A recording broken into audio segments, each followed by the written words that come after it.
본문은 사실 시편 139편 전체를 상정하고 너무 방대한 분량이기에 우리가 함께 읽었던 23절과 24절로 축약해서 이렇게 함께 읽었습니다. 우리는 종종 우리 자신을 소개할 그런 일들이 생기면 자기소개서를 씁니다.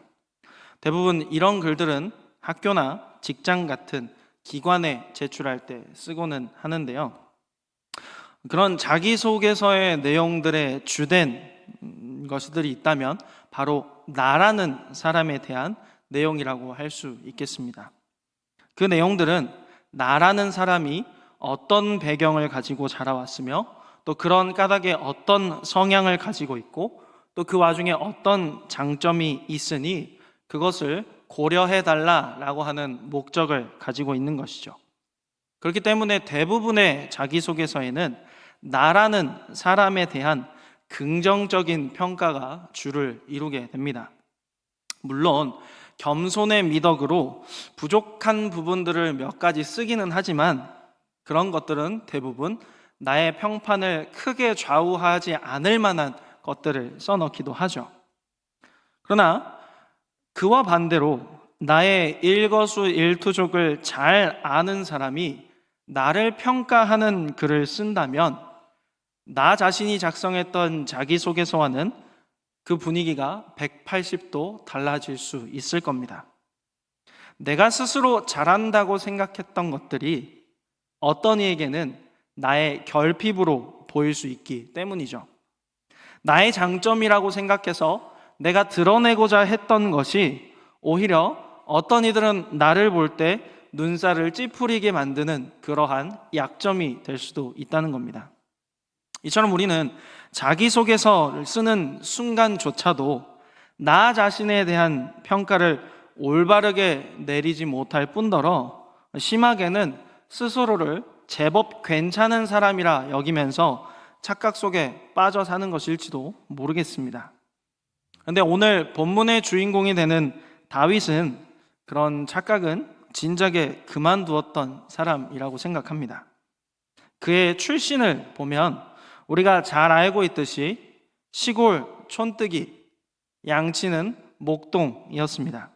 더군다나 장남도 아닌 막내였던 다윗은 집 안에서조차도 별 볼 일 없는 그런 존재였을 거라 하는 거죠. 그랬던 그가 모든 형들을 다 제치고 사무엘 선지자 앞에 부름을 받아 이스라엘의 다음 왕으로 기름 부음을 받게 되었습니다. 그리고 그가 기름 부음을 받게 된 이후에는 블레셋과의 전쟁 중인 형들을 찾아가서 그 형들과 왕과 하나님을 모독하는 적장 골리앗을 무찌르게 되었죠. 그 골리앗을 무찌른 결과로 다윗은 왕의 사위가 되었고 다윗이 나가는 곳마다 승리하게 되어서 이스라엘의 전쟁 영웅으로 칭송받게 되었습니다.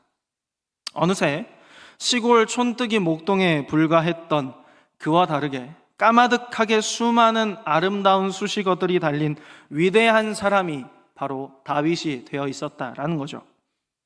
그 자신이 그렇게 평가한 게 아니라 다윗을 보는 사람마다 심지어 그가 한때 자신의 장인이었던 사울 왕을 피해 도망갔었던 블레셋에서 블레셋 왕이 다윗을 평가할 때조차도 다윗의 유능함을 인정할 정도였으니 그 말은 다 했다라는 거죠.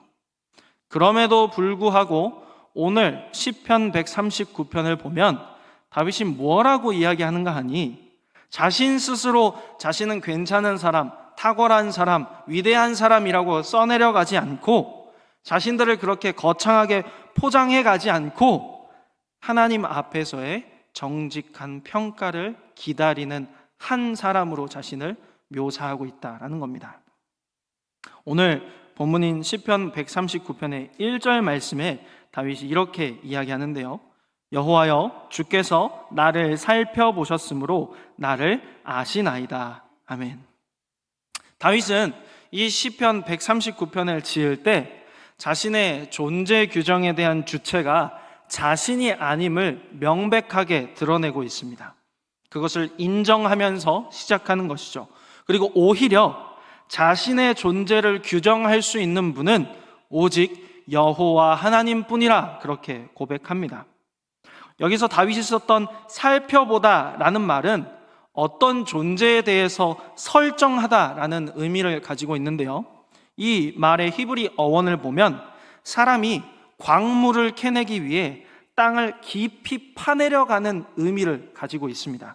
그러니까 즉 다윗은 지금 자신에 대한 평가를 기다리는데 겉으로만 보이는 것으로 평가받는 것이 아니라, 하나님, 마치 광부가 광물을 캐기 위해 땅의 깊은 곳까지 내려가듯이 저의 폐부까지도 살펴보시어서 제가 하나님 앞에 어떤 사람인지를 평가해 주십시오 라고 하나님께 고백하고 있는 것이죠. 여호와여, 주께서 나의 존재를 정하셨기에 그 정하신 그대로 제 자신이며 하나님이 저를 아시는 것이 옳게 아시는 것입니다 라고 고백하는 거라는 겁니다. 다윗은 자신의 존재를 규정하시는 그 하나님이 자신의 모든 것을 알고 계신다라고 계속해서 고백하는데요, 어떻게 고백하냐면 그가 앉고 일어서는 것도 하나님이 아신다고 하고, 그가 하는 생각도 하나님이 아신다고 하고, 모든 행동과 말도 하나님이 세밀하게 다 아신다라고 그렇게 고백합니다. 그렇기 때문에 그런 다윗은 동시에 하나님을 절대로 떠날 수 없는 존재라는 것을 스스로 고백하는데요, 다윗이 하나님께서 자신이 어느 곳에서 무엇을 하든지 늘 자신을 둘러싸고 계시고 자신을 안수하는 분이라고 표현하면서 자신을 항상 인도하시는 하나님, 그렇게 하나님을 표현하고 있습니다. 그러니까 다윗은 하나님께서는 단순히 자신을 감시하시고 평가하시는 분이 아니라 그 자신과 언제나 늘 함께 계시면서 그를 인도하시는 하나님으로 묘사하고 있다라는 겁니다. 그렇기에 그 하나님을 알기 때문에 자신이 나아가야 할 방향과 정체성을 끊임없이 하나님께서 가르쳐 주시고 규정해 주신다라고 고백하는 거죠. 그러니까 다윗에게 정말 하나님은 전부라는 겁니다. 다윗이라는 사람은 하나님이 계시지 않으면 설명할 수 없는 사람이라 하는 것이죠. 하나님이 계시지 않다면, 다윗에게서 하나님을 뺀다면 그는 아무것도 아니라라고 스스로 고백하고 있는 겁니다.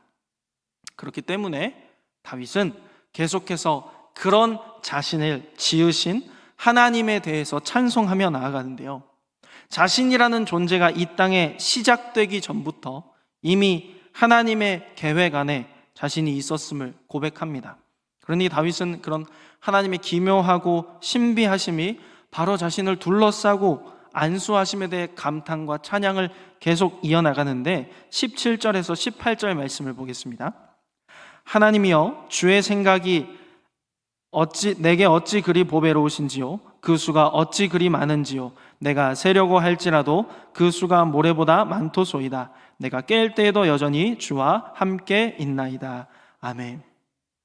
하나님께서 자신을 향한 생각과 자신을 향한 인도하심이 다윗 자신에게는 형용할 수 없는 보배롭고 존귀한 것이기 때문에 하나님께서 자신을 향해 계획하시고 그것을 이루어 가시는 모든 생각들이 다윗 자신이 아무리 생각하고 이해하려고 해도 그것이 너무 크고 넓기 때문에 그저 하나님과 함께하며 하나님을 찬양할 수밖에 없는 존재라는 사실을 이야기하고 있는 것이죠. 자신이라는 존재가 태어나기 전부터 이미 자신을 하나님의 계획 속에 넣어주신 그 놀라우신 하나님의 권능과 은혜를 기억하면서, 하나님, 저는 하나님이 계시지 않으면 아무것도 할 수 없고 하나님이 계시지 아니하면 단 한순간도 살아갈 수 없는 존재입니다. 하나님이 제 삶의 주인이십니다 라는 고백을 길게 하고 있는 겁니다. 그래서 다윗은 그 모든 고백을 마무리하는 말로 오늘 우리가 함께 읽었던 본문으로 그렇게 답하는데요, 23절에서 24절 말씀입니다. 하나님이여, 나를 살피사 내 마음을 아시며 나를 시험하사 내 뜻을 아옵소서. 내게 무슨 악한 행위가 있나 보시고 나를 영원한 길로 인도하소서. 아멘. 우리는 시험을 굉장히 싫어합니다. 하다못해 종이에다가 내어주는 문제조차도 풀기 싫어하는 게 우리죠. 그런데 다윗은 오늘 그 인생의 놀라운 시험들을 계속해서 겪어왔고 그 시험들을 다 통과한 이후에 하나님께서 왕의 자리에 앉혀주셨음에도 불구하고 그 자리 가운데서도 여전히 하나님께, 하나님, 저의 존재 자체는 하나님께 있으니 제가 변질되지 않도록 하나님 늘 저를 살펴주시고 늘 저에게 시험을 주십시오. 그래서 제가 하나님을 떠날 수 없는 존재라는 사실을 매일 자각하게 해주시고 하나님 없이는 아무것도 아니라는 사실을 매일 깨닫게 하여 주십시오라고 하나님께 고백하고 있는 것이라는 겁니다.